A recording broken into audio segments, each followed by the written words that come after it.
Hello everybody, it's Aaron again from Screen Stars, here once again to do another review for Geek Legion of Doom.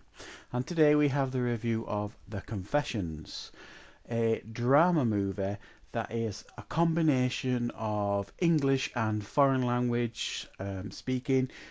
So at appropriate times it has the English subtitles, but it does have some English speaking in the movie too. So it is quite unique in that sense. And it is a film that you'll have to be a bit patient with because it does take a little bit of explaining. It's got quite a complex story. Now what we get here is there is a hotel in Germany that is hosting like a G8 summit. There's like some of the world's top economists from different governments are there. And they're there to put in place some measures that will, as they see, ensure the financial stability of the world. And invited to this event are a number of, like I say, financial experts, but also a number of other celebrities people. We have Connie Nielsen, who's invited, her character, who is a world-renowned author who writes children's books. Who does an awful lot for humanitarian aid and things like that, so she's invited. There's a musician invited, but strangely as well there is a monk or a priest invited who nobody seems to understand and know why this priest has been invited to such a prestigious event in regards to finances and things.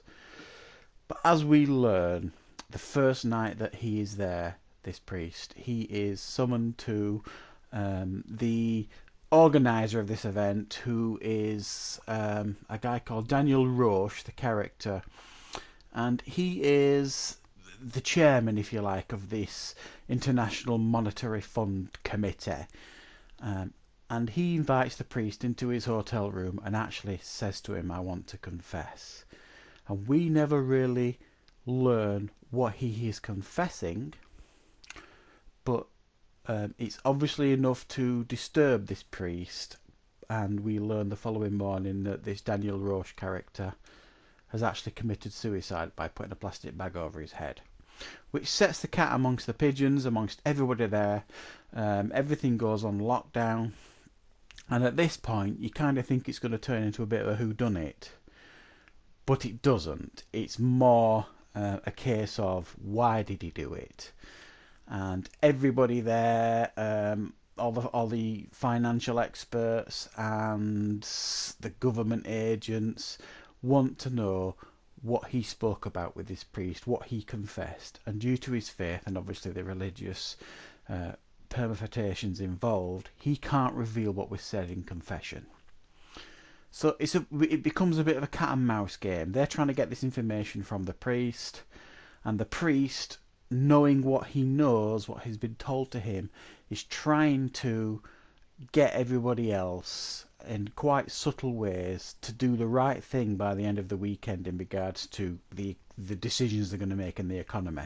Because we are led to believe that the decision they're actually going to make, even though we're not told what it is actually not going to be in the world's benefit. It's going to be, as it's always been, to make the rich rich and the poor poor, and it's not going to be in the best interests.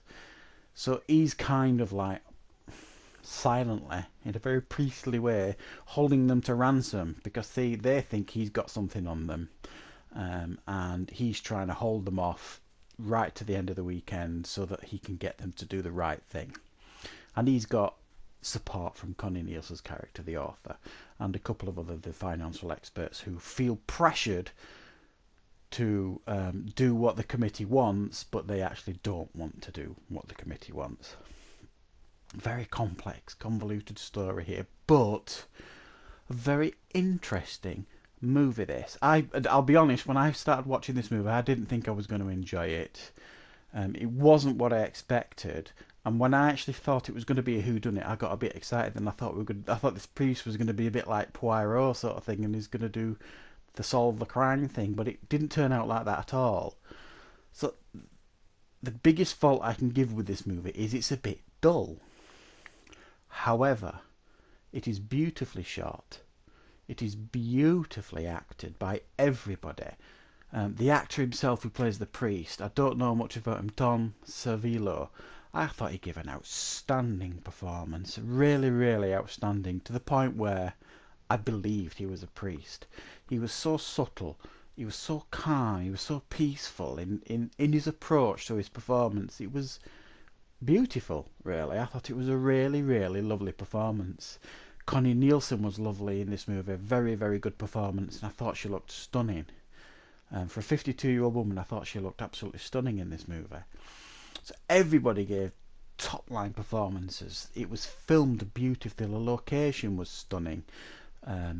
Everything was beautiful to look at. The music was gorgeous. The cinematography, the sound, everything was top of the range. I couldn't fault any of it.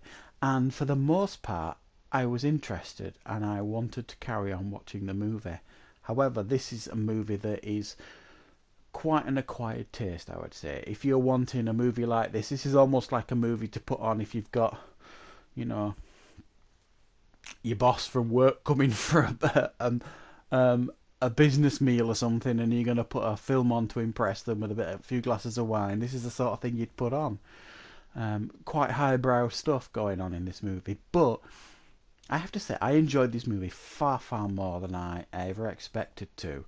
And I do recommend this movie because it is something different. It really, really is, and it's a change of pace from the kind of movie that you may be used to watching. So I give this movie a 7 out of 10.